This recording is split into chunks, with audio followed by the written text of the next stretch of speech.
ಜಿಲ್ಲೆಯಲ್ಲಿ ಸುಮಾರು ಅಕ್ರಮ ಚಟುವಟಿಕೆಗಳು ನಡೀತಾ ಇದೆ ಅನ್ನುವಂಥದ್ರ ಬಗ್ಗೆ ಸುಮಾರು ಮಾಹಿತಿಗಳು ಜನಸಂಪರ್ಕ ಸಭೆಯಲ್ಲಿ ಮತ್ತು ಇತರ ಬಾತ್ಮೀದಾರರಿಂದ ನಮಗೆ ಬರ್ತಾನೆ ಇತ್ತು. ಮತ್ತು ಮಾಧ್ಯಮಗಳಲ್ಲೂ ತುಂಬ ಸತಿ ಈ ಕುರಿತು ಚರ್ಚೆ ಆಗಿರುವಂಥದ್ದು. ಸೊ ಈ ನಿಟ್ಟಿನಲ್ಲಿ ಎಲ್ಲ ಅಧಿಕಾರಿಗಳ ಜೊತೆಗೆ ಒಂದು ನಾವು ಮೀಟಿಂಗ್ ಈಗಾಗಲೇ ನಾನು ಬಂದ ತಕ್ಷಣ ತಗೊಂಡಂಥದ್ದು ಇತ್ತು. ಸೊ ಆನಂತರದಲ್ಲಿ ಸುಮಾರು ಎಲ್ಲ ಇಲ್ಲಿಗಲ್ ಆ್ಯಕ್ಟಿವಿಟೀಸ್ ಏನು ನಡೀತಾ ಇದೆ ಅದರ ಬಗ್ಗೆ ಕ್ರಮ ತೆಗೆದುಕೊಳ್ಳೋ ಬಗ್ಗೆ ಒಂದಷ್ಟು ಇನ್ಸ್ಟ್ರಕ್ಷನ್ಸ್ ನನ್ನ ಕಡೆಯಿಂದ ಹೋಗಿದ್ದು.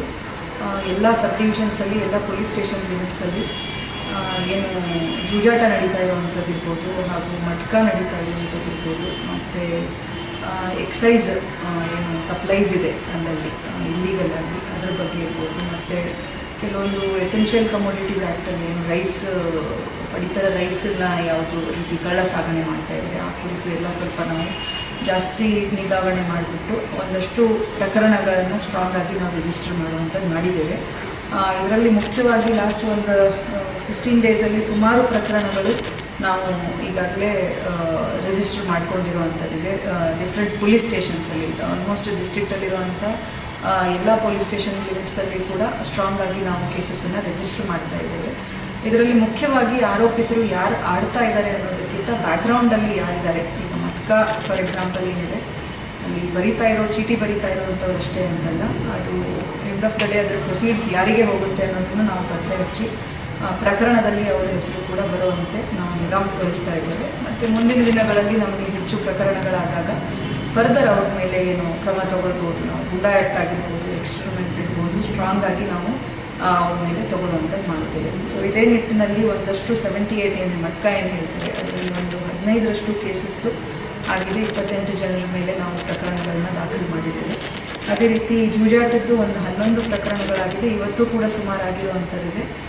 ಅದರಲ್ಲಿ 7 ಜನರ ಮೇಲೆ 63 ಜನರ ಮೇಲೆ ನಾವು ಕ್ರಮ ತಗೊಂಡಿದ್ದೇವೆ. ಹಾಗೆ ಎಕ್ಸೈಸ್ ಆ್ಯಕ್ಟಲ್ಲಿ ಕೂಡ ಒಂದು 50 ಲೀಟ್ರಷ್ಟು ನಾವು ಈಗಾಗಲೇ ಲೂಸ್ ಸೇಲ್ ಯಾರು ಮಾಡ್ತಾಯಿದ್ರು ಅಂಥವ್ರ ಮೇಲೆ ಕ್ರಮ ತಗೊಂಡಿರುವಂಥದ್ದಿದೆ. ಪಡಿತರದ್ದು ನಮಗೆ ಒಂದಷ್ಟು ಪ್ರಕರಣಗಳು ಹೆಚ್ಚಾಗಿ ರಿಪೋರ್ಟ್ ಆಗ್ತಾ ಇರುವಂಥದ್ದು. ಮೊನ್ನೆ ಒಂದು ಮೋಕಾದಲ್ಲಿ ಒಂದು ಇನ್ಫಾರ್ಮೇಷನ್ ಬಂದಿದ್ದ ಮೇಲೆ ಮೋಕಾದಲ್ಲಿ ಒಂದು ಪ್ರಕರಣ ದಾಖಲು ಮಾಡಿರುವಂಥದ್ದಿದೆ ಮೋಕಾ ಸ್ಟೇಷನಲ್ಲಿ. ಹಾಗೆ APMCಯಲ್ಲಿ ಕೂಡ ಏನು AC ಅವರು ಒಂದು ರೇಡ್ ಮಾಡಿದರು. ಅದರ ನಂತರದಲ್ಲಿ ಇನ್ನೂ 12 ಪ್ರಕರಣಗಳನ್ನು ನಾವು ದಾಖಲು ಮಾಡಿದ್ದೇವೆ. ಅದರಲ್ಲಿ ತನಿಖೆಯನ್ನು ತುಂಬ ಕೂಲಂಕುಷವಾಗಿ ಮಾಡಬೇಕಾಗಿರುವಂಥದ್ದು ಕಂಡು ಬಂದಿತ್ತು. ಅದನ್ನು ನಾನು ಪರ್ಸ್ನಲಿ ನೋಡಲಿಕ್ಕೆ ಮಾಡ್ತಿದ್ದೆ.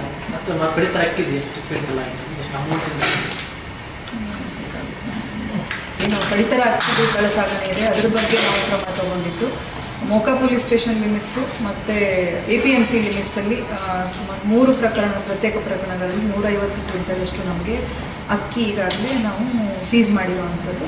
ಅವರ ಫುಡ್ ಕಂಟ್ರೋಲರ್ ಆಫ್ ಇಂಡಿಯಾ ಏನು FCI ಇಂದ ಇದೆ ಅವರ ಕಂಪ್ಲೇಂಟ್ ಮೇಲೆ ನಾವು ಕ್ರಮ ತಗೊಂಡಿದ್ದೇವೆ. ನಾವು ಮತ್ತೆ ಹೆಚ್ಚಿನ ನಿಗಾ ಇಂಥ ಗೋಡೌನ್ಗಳು ಎಲ್ಲಿ ಸ್ಟೋರೇಜ್ ಮಾಡಿ ಇಡ್ತಾ ಇದ್ದಾರೆ ಅಂಥವ್ರ ಮೇಲೆ ಹೆಚ್ಚಿನ ನಿಗಾ ವಹಿಸುವಂಥದ್ದು ಈಗಾಗಲೇ ಇನ್ಸ್ಟ್ರಕ್ಷನ್ಸ್ ಇದೆ. ನಾವು ಫರ್ಮ್ ಆಗಿ ಆ್ಯಕ್ಷನ್ ತಗೊಳ್ಳುವಂಥದ್ದು. ಮೇಡಮ್, ಪ್ರಮುಖವಾಗಿ ಮಟ್ಕ ಮತ್ತು TDS ಅದರಲ್ಲಿ ಯಾವ ಮಾಹಿತಿಗಳು ತುಂಬ ಕ್ಲಿಯರ್ ಕಟ್ ಆಗಿದೆ. ಯಾರು ಇದನ್ನು ಮಟ್ಕ ಆಡಿಸ್ತಾ ಇದ್ದಾರೆ ಅನ್ನುವಂಥದ್ದು ಇರ್ಬೋದು, ಅಥವಾ ಅಕ್ಕಿ ಪಡಿತರ ಅಕ್ಕಿ ಇರುತ್ತೆ ಅದನ್ನು ಕಲೆಕ್ಟ್ ಮಾಡಿಕೊಂಡು ಒಂದು ಸೆಂಟ್ರಲೈಸ್ಡ್ ವೆಂಡರ್ ಅಂದರೆ ಯಾರು ರಿಸೀವ್ ಮಾಡ್ತಾ ಇದ್ದಾರೆ ಅಂಥವ್ರ ಮಾಹಿತಿ ನಾವು ಈಗಾಗಲೇ ಪಡೆದಿರೋ ಅಂಥದ್ದಿದೆ. ಮತ್ತು ಎಲ್ಲ ಪ್ರಕರಣಗಳು ಅಂಥದ್ದು ಕಂಡು ಬಂದಾಗ ಆ ಮೂಲಕ್ಕೆ ಹೋಗ್ಬಿಟ್ಟು ಅವ್ರ ಮೇಲೆ ನಾವು ತನಿಖೆಯನ್ನು ಕ್ರಮವನ್ನು ತಗೊಳ್ಳುವಂಥದ್ದು ಮಾಡ್ತೇವೆ. ಅದು ಇನ್ಕ್ಲೂಡ್ ಆಗುತ್ತೆ. ಯಾಕಂದರೆ ಇನಿಷಿಯಲ್ ಕಂಪ್ಲೇಂಟಲ್ಲಿ ಅದು ಹೆಸರು ಬರಲಿಕ್ಕಿಲ್ಲ, ಬಟ್ ಇನ್ವೆಸ್ಟಿಗೇಷನಲ್ಲಿ ಇಮಿಡಿಯೇಟಾಗಿ ಅದನ್ನು ಹೆಸರು ಸೇರಿಸ್ಕೊಂಡು ಪ್ರಕರಣ ನಾವು ಇನ್ವೆಸ್ಟಿಗೇಟ್ ಮಾಡ್ತೇವೆ.